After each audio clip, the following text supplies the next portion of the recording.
Okay, so we started with reading on inventories, and in inventories we discussed capitalization of inventory cost, and we discussed the difference between capitalization and expense, what costs are expensed out and what are capitalized, and then we discussed inventory valuation methods. Then we discussed difference between periodic and perpetual inventory system.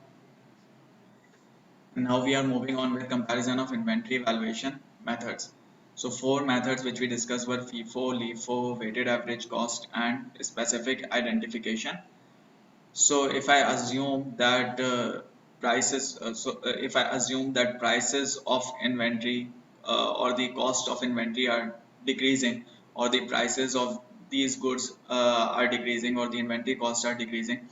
So in that period when costs are decreasing, if I am using a FIFO method, first in first out, then that means I am selling off older units first. So if I am selling off older units, that means I am selling off more expensive units or units with higher price. And so if I am selling the units with higher price, that means the inventory which I have or the remaining units which I have will have lower price or lower value. So if prices are decreasing or declining, or if inventory costs are declining, then FIFO will give me higher cost and lower inventory. On the other hand, if prices are increasing, then FIFO will give me higher inventory and lower cost. So if I assume that prices are decreasing, then FIFO will give me higher cost and lower inventory. So my cost will be higher, ending inventory will be lower. If cost is higher, then gross profit will be lower. If cost is higher, then operating profit will be lower. If profit is lower, then taxes will be lower. And if taxes are lower, then my overall cash flow will be higher. So after tax cash flows will be higher. And if I'm using FIFO, that means the inventory is being valued at recent prices. So carrying amount of inventory will show recent or will reflect current replacement values or recent prices. On the other hand, LIFO will be opposite of it. So COGS will be lower. Why? Because I am selling the recently bought units first, and the recently bought units would have lower prices because prices are declining. And ending inventory will be higher. If cost is lower, gross profit will be higher, operating profit will be higher. If profits are higher, taxes will be higher. If I am paying more taxes, then my cash flows will be lower. And inventory will show older prices. Inventory will reflect older prices, while cost of sales will reflect recent prices or replacement value. Weighted average cost will be in between LIFO and FIFO for all of these. For specific identification, time period does not matter. The value of that particular specific unit matters, no matter when you bought it. So this is how financials would differ, or this is how a choice of inventory method would impact the financial statements. Moving on to LIFO method, we discussed that LIFO method is only allowed under US GAAP and not under IFRS, and it is widely used in US because it is only allowed in US GAAP. We also discussed that even if a company is using US GAAP, if a company is using LIFO method, even then it is required to disclose LIFO reserve. And LIFO reserve is that amount which is used to convert LIFO inventory value into FIFO inventory value. LIFO reserve is the difference between FIFO method inventory value and LIFO method inventory value. So LIFO reserve is simply inventory as per FIFO minus LIFO reported and inventory.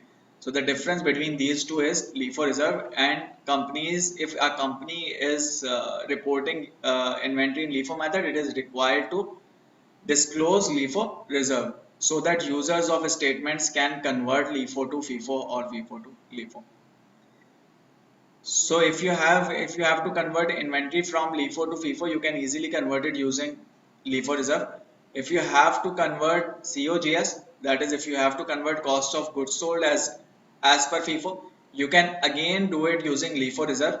But the difference is that instead of subtracting LIFO reserve, you will subtract change in LIFO reserve.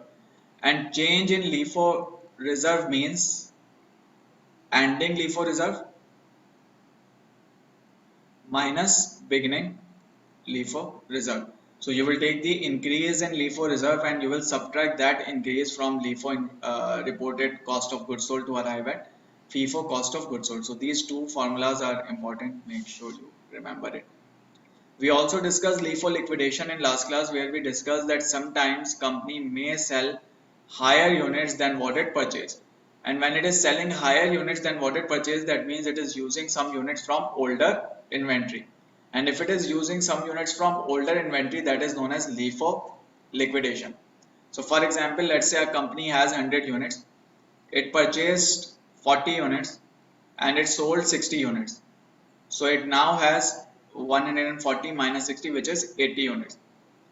So company sold these 40 units which were purchased recently, and in addition it also sold 20 units from this 100. So if I assume that prices are rising, that means company has sold 20 units at older prices. So as it sold 20 units at older prices, the cost of goods sold for this 20 units will be lower. As its cost of goods sold is lower, company's gross profit will be overstated or will be higher. So in times of rising prices, LIFO liquidation can result in higher gross profit. So if inventory cost is rising, LIFO liquidation can result in higher gross profit because company is using older units for sales.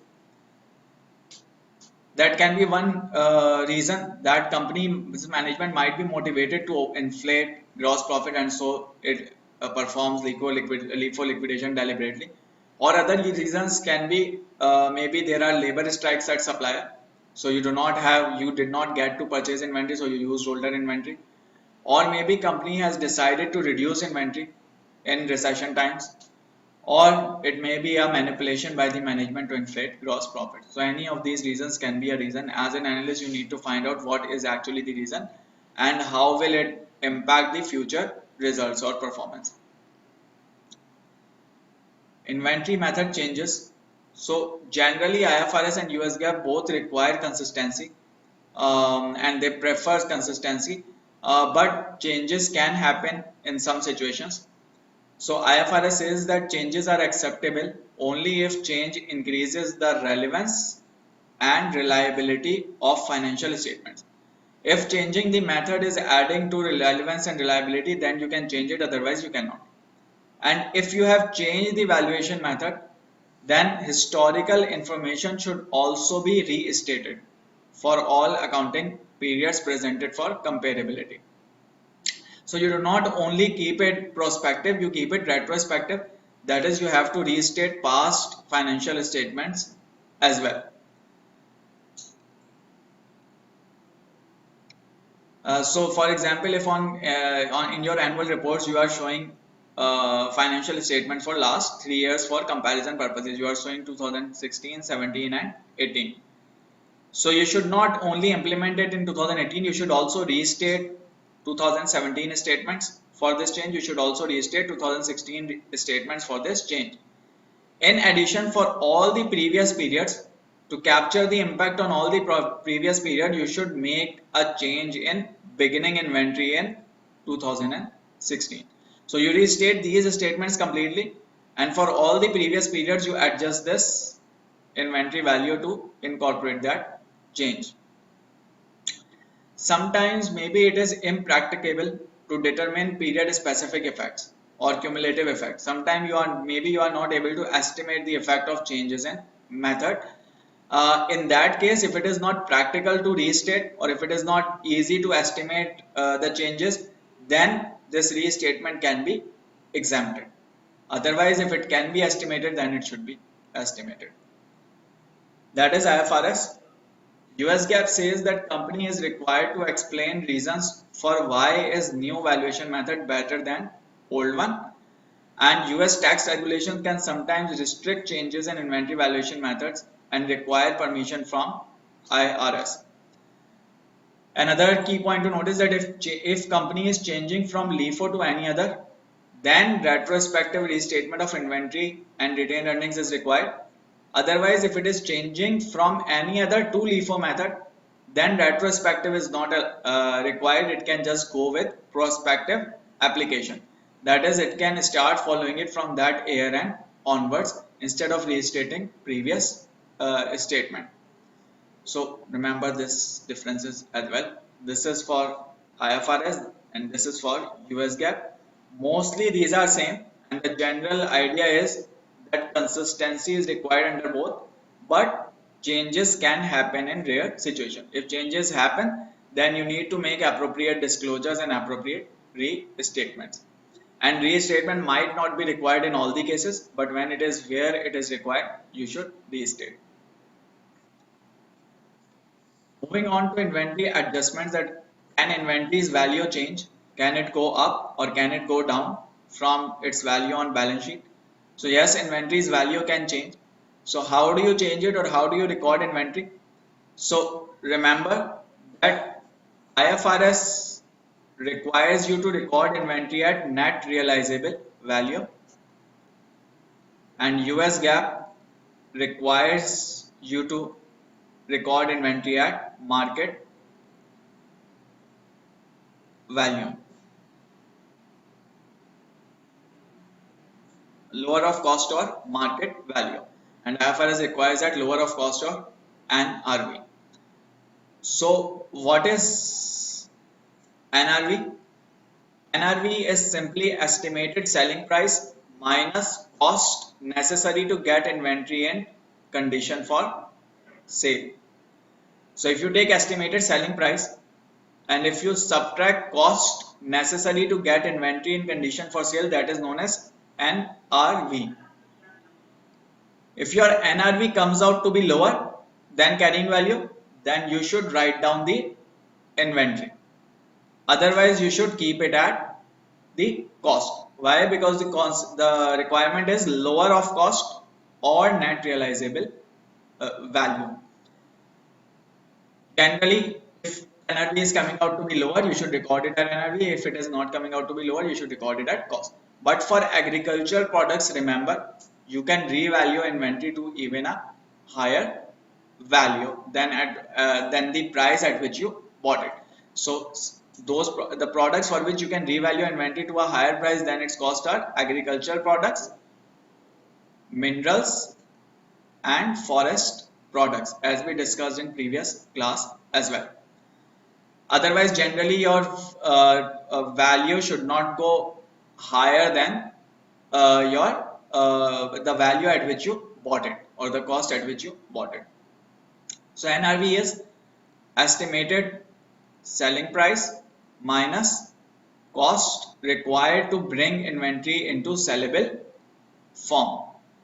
So that is your NRV. Remember, this cost is not the cost at which you purchase, it is the cost required to bring inventory into sellable form. Then market value, what is in US GAAP, what is market value in US GAAP? So for market value, US GAAP provides three ranges: NRV, NRV minus profit margin. So it says that market value is your fair value. So you go to market and find out the fair value, that is your market value. If that market value comes out to be higher than NRV, then you consider NRV as market value.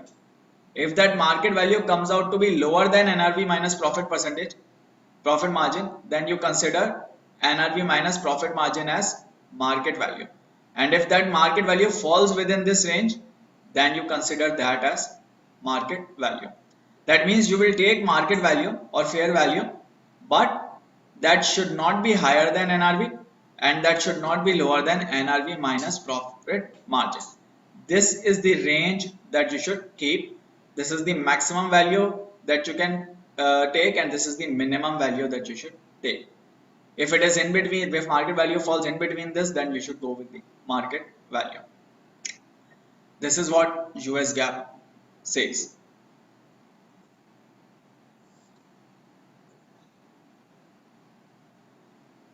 So moving on, how do you write it down? So if your this value, let's say NRV comes out to be, or this market value comes out to be lower than carrying value.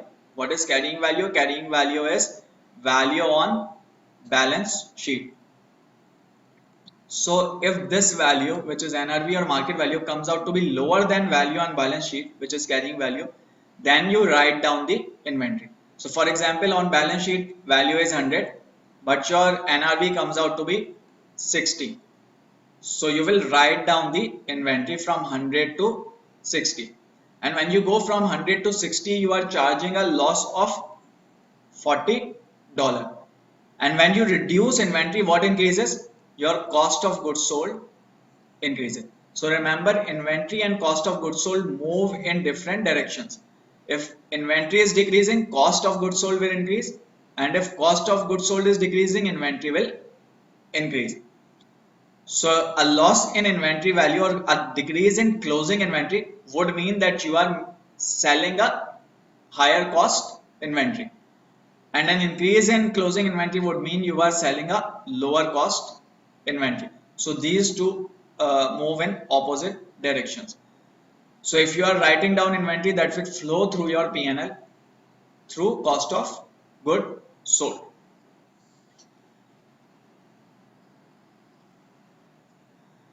So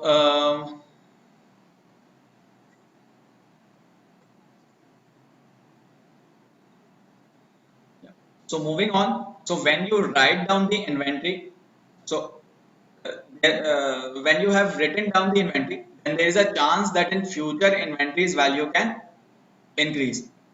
That it can reverse in future. Let's say you have written down it from 100 to 60. So there is a chance that it can again go from 60 to 100 in future. So what do you do? So let's say you have written down from 100 to 60. There is a chance that it can again go from 60 to 100. So what do you do? So on your balance sheet, how will you show it? So you had 100 inventory and you have written it down by 40. So on your balance sheet, you will show it as 100 minus 40, and this is valuation allowance. That is, it can be reversed in future. So this is how you show it in IFRS. Why? Because in IFRS you can reverse the write down. But remember, as we discussed earlier as well, that US GAAP does not allow you to reverse the write down. So as US GAAP does not allow you to reverse the write down, you wouldn't actually show or create any valuation allowance, but you will directly show inventory as 60. If later, let's say inventory's value increases from 60 to 80,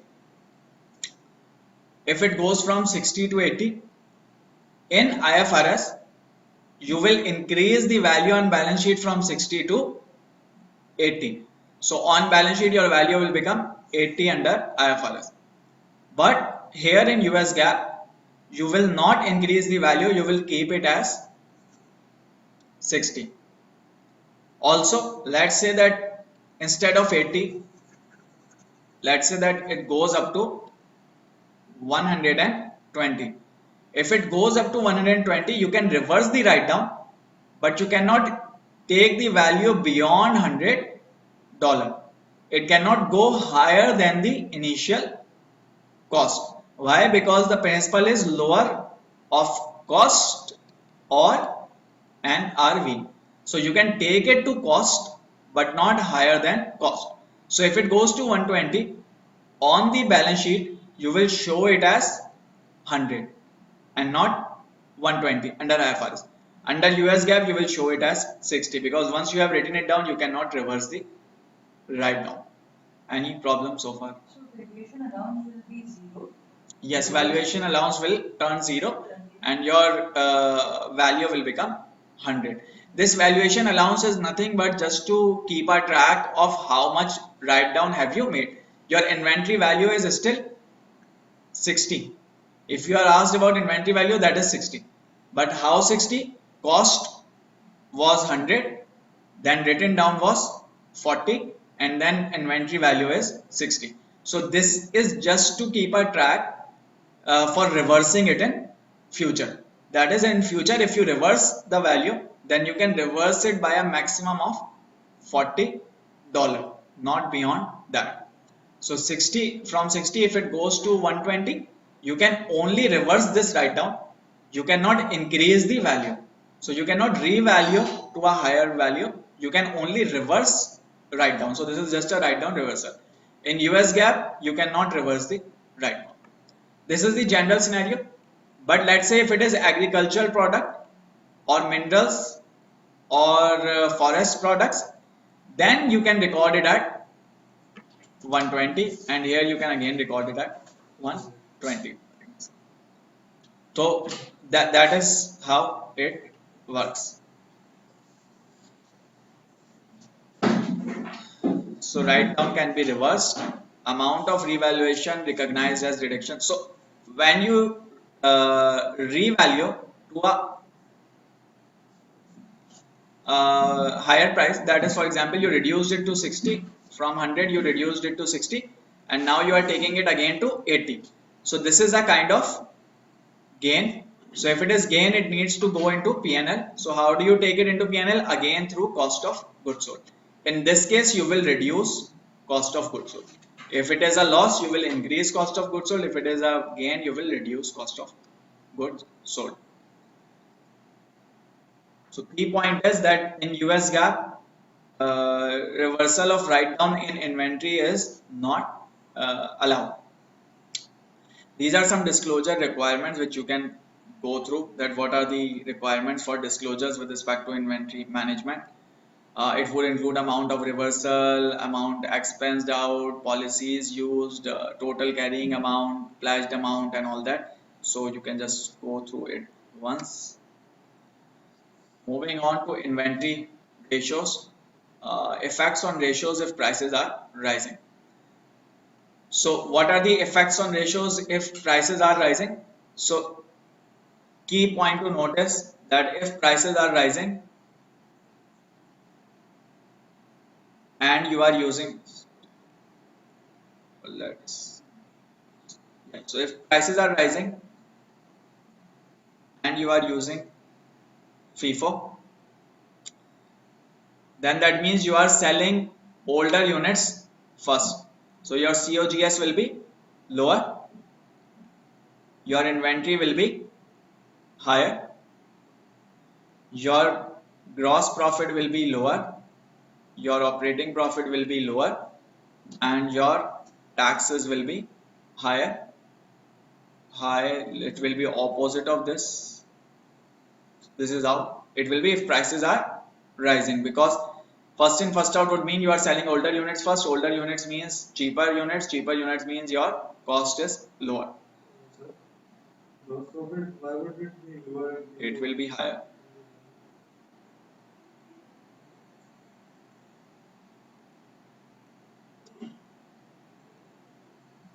Taxes.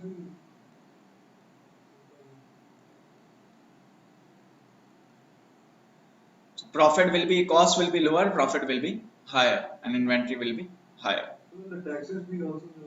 Taxes are related to profit. If profit is higher, taxes higher. Tax is calculated by multiplying a percentage with profit. So if profit is higher, tax is higher. So cost lower, profit higher, inventory higher.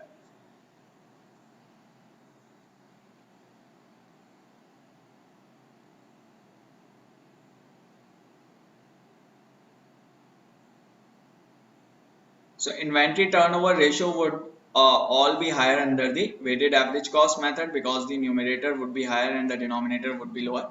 So inventory turnover ratio, what is inventory turnover ratio? It is COGS divided by inventory.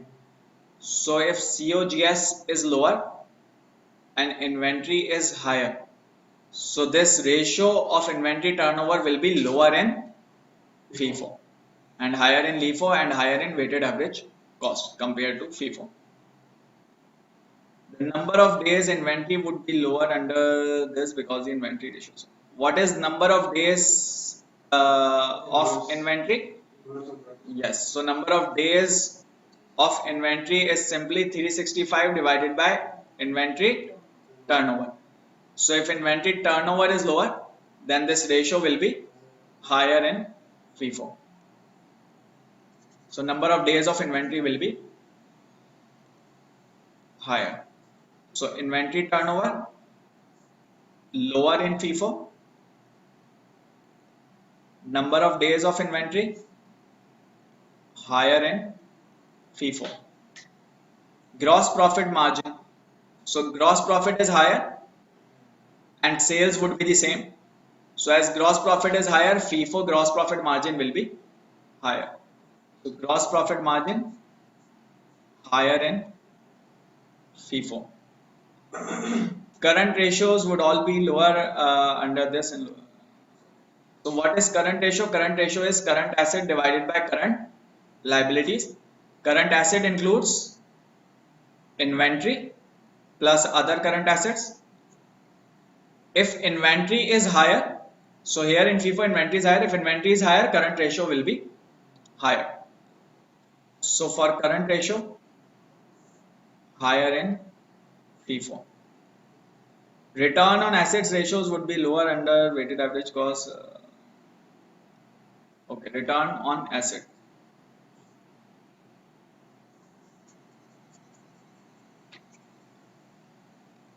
Return on asset is net income divided by assets.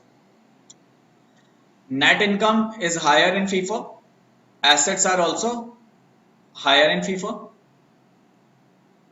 So one would cause an increase in ratio and other would cause a decrease in ratio. If denominator increases, ratio decreases. If numerator increases, ratio increases. But the impact of numerator will be higher compared to denominator. Why? Because if I talk about increase in income, let's say if income was 100 and this value is $10. So 100 plus 10 would mean a 10% increase. Asset value is normally significantly larger than net income. So if let's say asset was 1000, then this $10 increase in 1000 would only be 1%. So numerator impact will be higher, denominator impact will be lower, and so overall impact will be higher.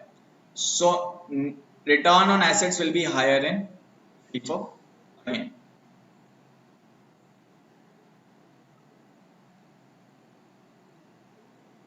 Debt to equity ratio would all be higher under the weighted average cost because retained earnings would be lower under FIFO.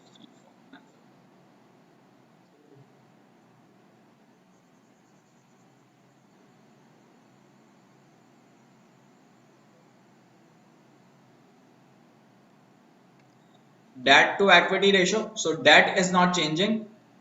Equity is changing. How? Because equity is linked to income.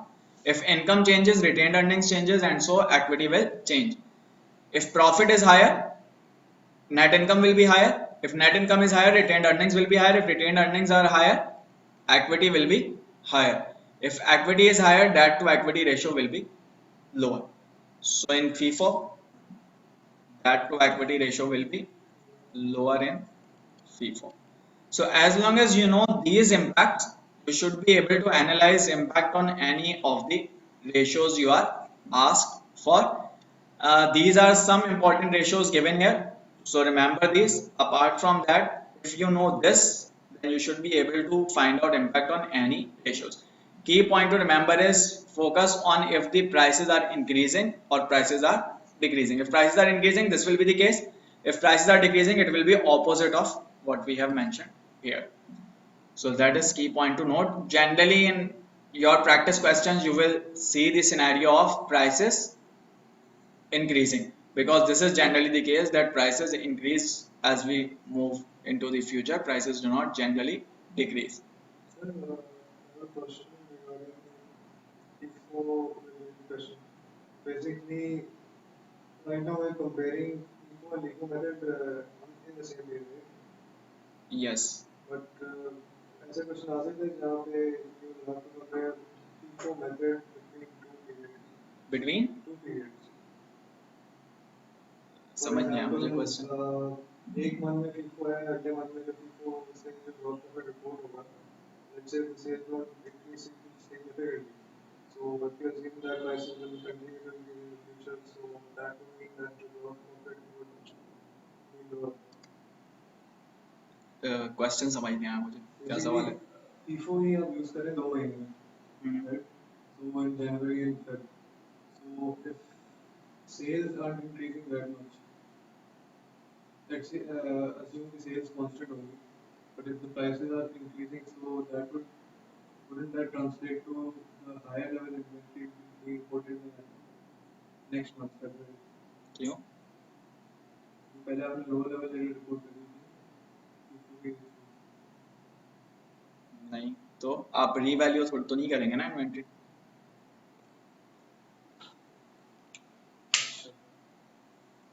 मतलब inventory की value क्यों change होगी? दो periods के बीच में comparison तो नहीं आएगा सेम इन्वेंट्री किस किस्म का comparison? Between these inventory loss दो पीरियड के बीच में भी हो सकता है, लेकिन दो पीरियड के बीच में होगा तो दो पीरियड के फाइनेंशियल्स देख के करेंगे। तो कंपैरिजन तो किसी भी पीरियड के बीच में या किसी के भी बीच में हो सकता है, लेकिन उसमें प्रॉब्लम क्या है? हाँ यूजिंग स्पेसिफिक मेथड हाँ, तो एक पीरियड में अगर एक कंपनी ने एक परफॉर्मेंस रिपोर्ट करी, दूसरे पीरियड में दोबारा परफॉर्मेंस रिपोर्ट करी, तो आप तो उन दोनों पीरियड को कंपेयर कर लेंगे ना, मतलब उसमें वो क्या है, कंफ्यूजन, क्वेश्चन समझ नहीं आ रहा। मैं बाद में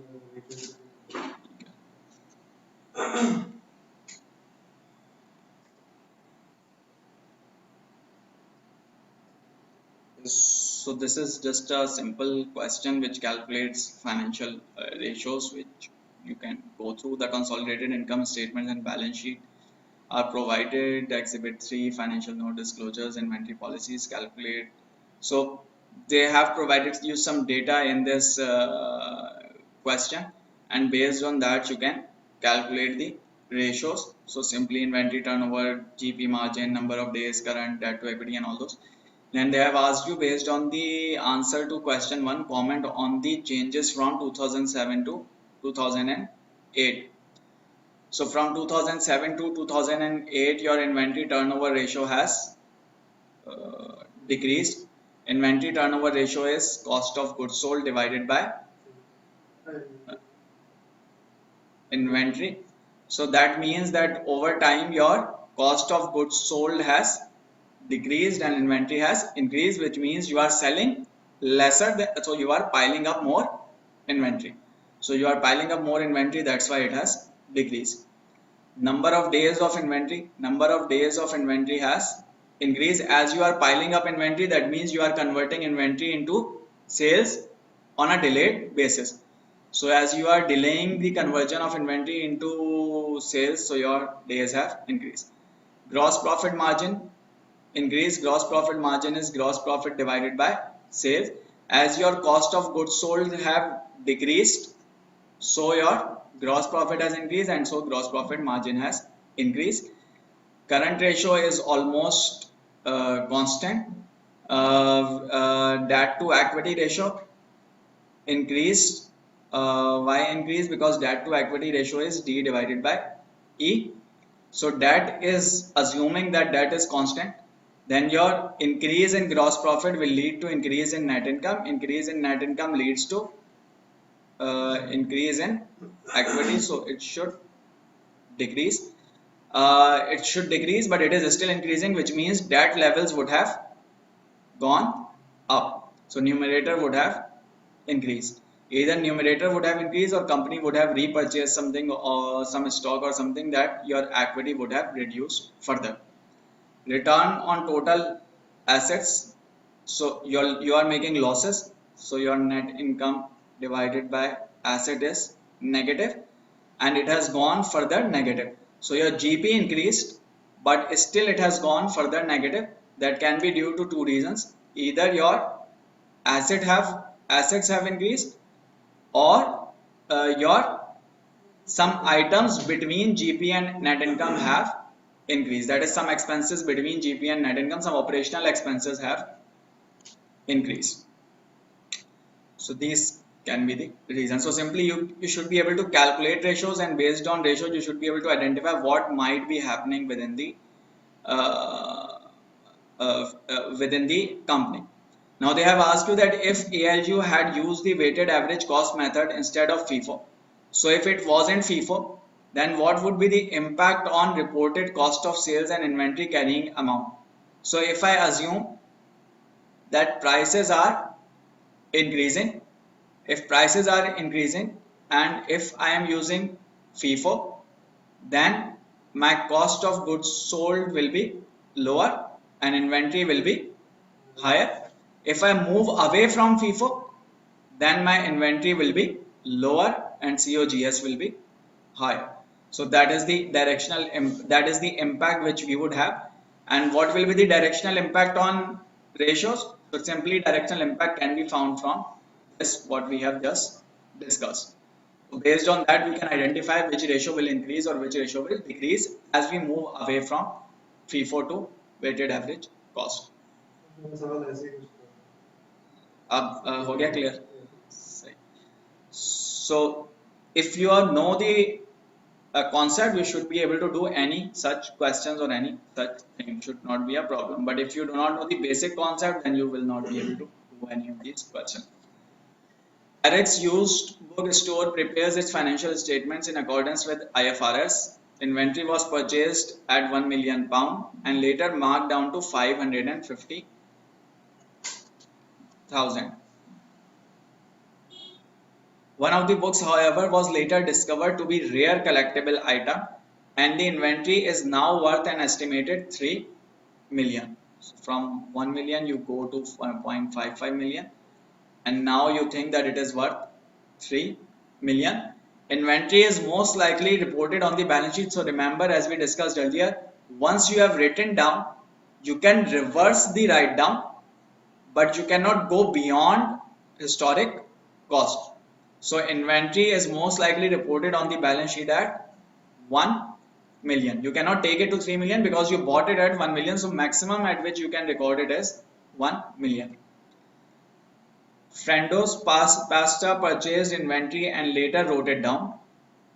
Think of it as the similar example. You purchased something and wrote it down. Current net realizable value is higher than the value when written down. Current net realizable value is higher than when written down. Inventory balance will most likely be higher if it complies with US GAAP, IFRS. If it complies with US GAAP, then it will continue to record it at lower value. Why? Because US GAAP does not permit a reversal of write down. But if it is IFRS, it will reverse the write down and go to this value. So that means IFRS will give me this value, US GAAP will give me this lower value. So balance will most likely be higher if it complies with IFRS. Higher if it complies with US GAAP, same, no. So A should be the answer. So B and A. So as long as you know the basic concept, again should be easy to do.